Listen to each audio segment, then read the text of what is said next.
कोई भी सपना साकार करने के लिए सबसे जरूरी है सही कोच का होना। चुनिए IIEL को और करें अपने इंग्लिश का सपना साकार।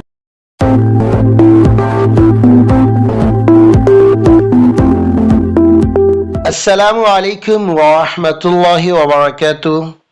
अज़ीज़ तलबा व तालिबात, मैं आपका online English teacher Khurshid Anwar Qasmi आज मैं आपके सामने फिर से एक नए वीडियो लेक्चर के साथ हाजिर हुआ हूं। आज का ये वीडियो लेक्चर भी इंग्लिश रीडिंग के तीसरे चैप्टर से ताल्लुक़ रखता है।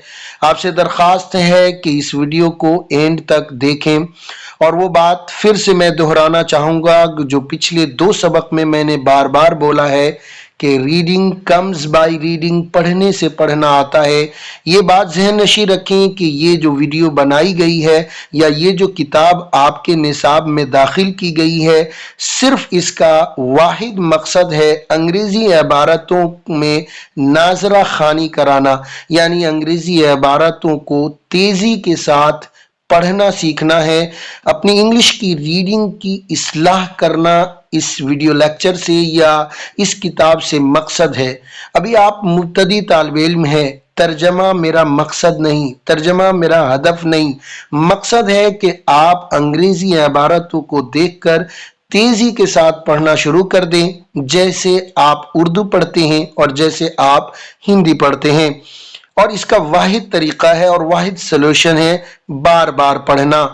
तो मैं आपसे दरख्वास्त करूंगा कि इस वीडियो लेक्चर में जो भी मैंने अंग्रेजी इबारतों का करेक्ट प्रोनाउंसिएशन, तलफ़ुज़, हल्ले लुगात, तर्जमा जो कुछ भी मैं कर रहा हूं इसे गौर से सुनिए। मुमकिन हो तो एक कापी साथ में रखें, जो भी हल्ले लुगात बताई जाए उसे कापी में लिखें, उसे रटें और करेक्ट प्रोनाउंसिएशन के साथ इन इबारतों को कम से कम 10 बार से कम बिल्कुल गुंजाइश नहीं है। कम से कम 10 बार आपको पढ़ना है। 1 से 2 मरतबा मैं पढ़ूंगा, 10 बार आपको पढ़ना होगा, तभी आपकी रीडिंग की इस्लाह हो पाएगी। यूं तो आप 10 नहीं 50 किताबें पढ़ें, 1 से 2 बार पढ़कर छोड़ दें तो आपकी रीडिंग की इस्लाह नहीं हो सकती है। और अगर आप ये ठान लें और अगर आप ये चाह लें कि मुझे अपनी रीडिंग की इस्लाह करनी है तो करनी है और उसका जो तरीका मैंने बताया उस पर आप अमल करें, तो 1 से 2 किताबों को ख़त्म करने के बाद आपकी इंग्लिश की रीडिंग बहुत तेज हो जाएगी। शायद इतनी तेज जितना आप उर्दू पढ़ते हैं और जितनी तेजी से आप हिंदी पढ़ लेते हैं। चलिए सबक को शुरू करते हैं। Lesson number 3, Raju the late comer. ये इस चैप्टर में एक क्लासरूम का नक्शा खींचा गया है, जैसा कि आप तस्वीर में देख पा रहे हैं। यहाँ पर एक मैडम है, उनके सामने व्हाइट बोर्ड है और ये एक लड़का है जो स्कूल का तालिब इल्म है और ये क्लासरूम में रोजाना थोड़ा लेट से आता है। हम में से बहुत से ऐसे बच्चे हैं जिनकी आदत ही होती है क्लास में लेट से जाना। बहरहाल मैडम को गुस्सा आया और ये मैडम इस बच्चे को थोड़ा डांट रही है और फिर एक इंग्लिश की गुफ्तगू हो रही है इस बच्चे और उस मैडम के दौरान। आइए देखते हैं क्या है। एज ऑलवेज, ये जो छोटी छोटी इबारतें उसे पढ़ रहा हूं। एज ऑलवेज, जैसा कि या हमेशा की तरह। एज ऑलवेज का मतलब हमेशा की तरह। Raju is quite late to school today. आज राजू फिर से स्कूल में जरा लेट है। The teacher is scolding him. Scold का मतलब होता है डांटना, डपटना, और टीचर उसे डांट रही है।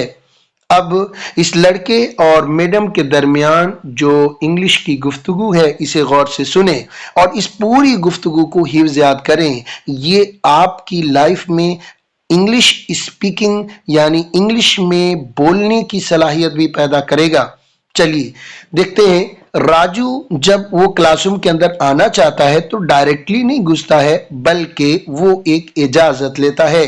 वो कहता है, मे आई कम इन मैडम, मे आई कम इन मैडम, क्या मैं अंदर आ सकता हूं मैडम। इससे ये सीख मिलती है कि किसी के भी घर में दाखिल होना हो, किसी के ऑफिस में जाना हो, किसी का कोई सामान लेना हो, तो आप मे आई का जरूर प्रयोग करेंगे। जैसे, क्या मैं आपका मोबाइल ले सकता हूं, may I take your mobile please.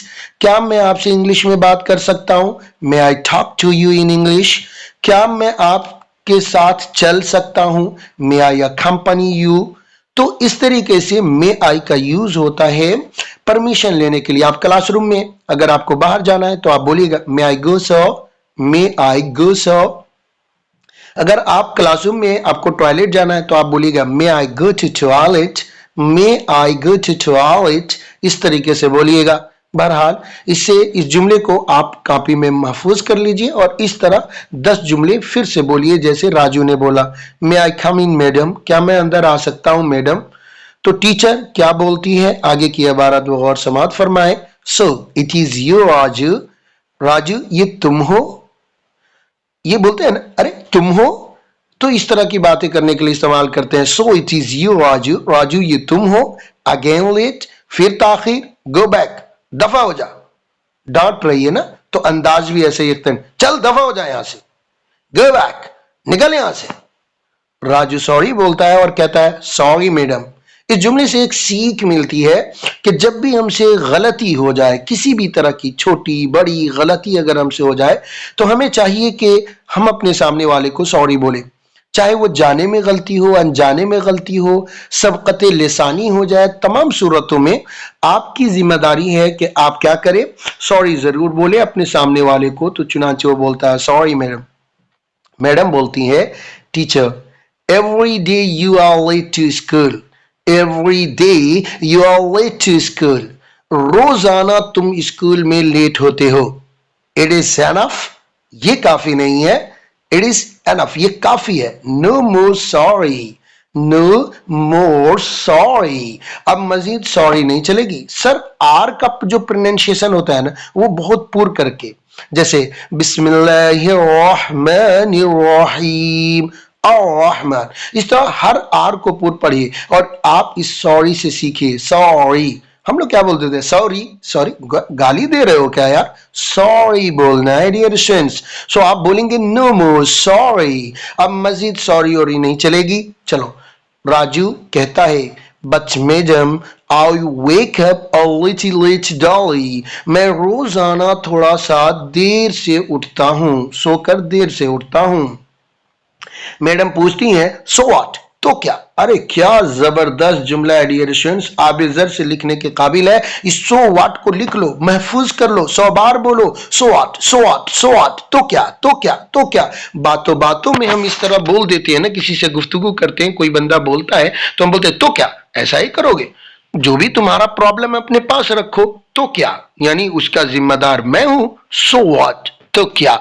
That happens to you every day, क्या ये रोजाना तुम्हारे साथ होता रहेगा। Just tell me why, just tell me why, मुझे बताओ क्यों, ऐसा क्यों।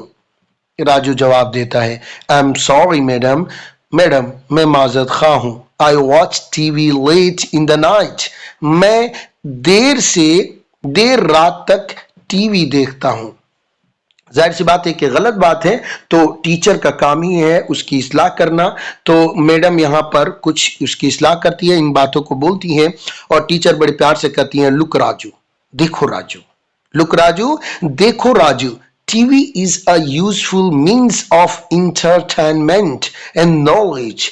टीवी मनोरंजन के लिए, तफरीह के लिए, एंड नॉलेज और इल्म हासिल करने की एक मुफीद चीज है। TV is a useful means, एक मुफीद चीज है, टू इंटरटेनमेंट, नॉलेज, इल्म हासिल करने और इंटरटेनमेंट के लिए। But when we watch it for a long hours, लेकिन जब हम इसे बहुत देर तक देखते हैं, it does not benefit us, तो ये हमारी बेनिफिट नहीं देता, ये हमें फायदा नहीं देता है। जस्ट लुक, देखो जरा अपनी आंखों को, योर आईज आर swollen, तुम्हारी आंखें सूजी हुई है। यू लुक टायर्ड, और तुम थके नजर आ रहे हो। ओके डियर स्टूडेंट्स, और आगे मैडम मजीद कुछ बातें कहती हैं कि your homework is always incomplete, your homework is always incomplete, तुम्हारा होमवर्क हमेशा नामुकम्मल रहता है। You get poor marks in all exams, तुम तमाम इम्तिहानों में बहुत खराब नंबर लाते हो।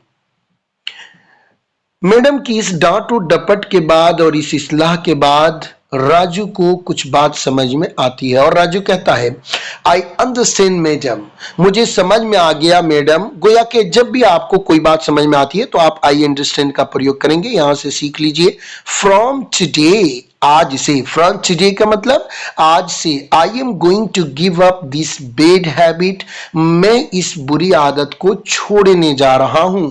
आई प्रॉमिस, मैं वादा करता हूं। गिव अप ये एक फ्रेजल वर्ब है जिसका मतलब होता है छोड़ देना।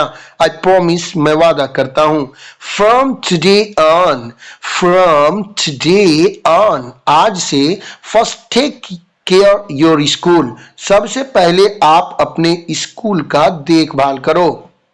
सो डियर स्टूडेंट्स, टीचर डांट रही है और कुछ नसीहत कर रही है कि first of all take care of your schools work, सबसे पहले अपनी स्कूल का काम करो। देन प्ले अ गेम और टू, फिर एक या दो गेम खेल लो। Watch only educational TV programmes, only सिर्फ तालीमी एजुकेशनल और तालीमी प्रोग्राम्स देखा करो, उससे तुम्हें कुछ नई बातें सीखने को मिलेगी। Always go to bed between 9 and 10 o'clock at night, और हमेशा तुम रात 9 बजे से 10 बजे के दरमियान रात में सो जाया करो। I promise to do so, madam, madam मैं ऐसा करने का वादा करता हूं। राजू बोलता है तो टीचर कहती है Now you come in, चलो अब तुम अंदर आ जाओ। And take care of your lesson, और तुम अपने सबक का देखभाल करो, यानी अपने सबक का ध्यान रखो। Brothers and sisters, I hope so you have understood this chapter which I have made understood you. शायद आप इस पूरे चैप्टर को अच्छी तरह समझ गए होंगे जो मैंने समझाया है। आज की इस वीडियो लेक्चर में इतना ही। Thanks for watching, thank you so much. या इंशाअल्लाह फिर हमारी मुलाकात किसी नई लाइव क्लास में होगी। तब तक के लिए खुदा हाफिज, बाय बाय।